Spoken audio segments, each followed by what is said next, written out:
let somebody know where you're going. I would say that's probably one of the best pieces of survival advice I could give anybody is, if you're going somewhere that's a little bit more remote than where you're normally going, if it might not have a lot of people there, even if you're going with friends, let someone back home know where you're going and when you're due back. And then if there's a problem and you're not back, they can call the emergency services, they can call the police or the search and rescue people, or whatever the protocol is in your country or and it varies from place to place.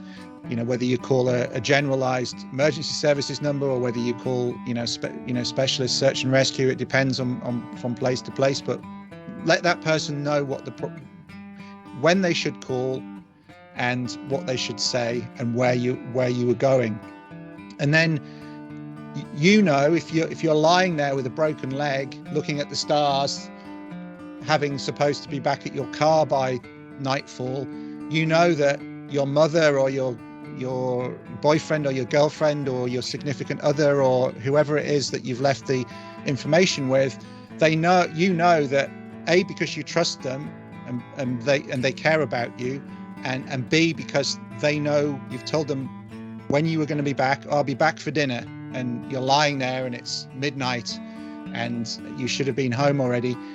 They're going to have called the search and rescue people, and that they're going to be looking for you. And that's psychologically a real boost for you as well. You can make sure that you're comfortable and you're warm or what have you, but that someone's going to come and look for you.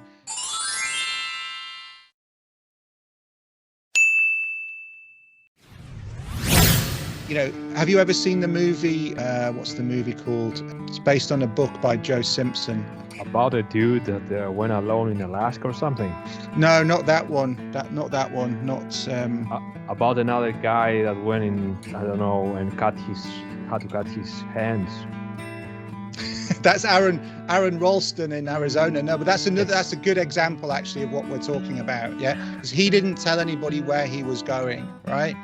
And then he had to make his own way out there, right? He was stuck there for a very long time, and he ended up having to cut his own arm off below the elbow, right? So yeah, that's not a good situation to be in. There is an argument amongst experienced people that part of the thrill of the adventure is that you are completely reliant upon your own skills, expertise, experience, and that's a heightened level of awareness that it brings, a heightened level of connection, and even a heightened level of mindfulness in terms of making sure that you're doing everything possible. But equally, you have to understand that it comes with a risk. And I think that's a valid discussion for people that are really very experienced.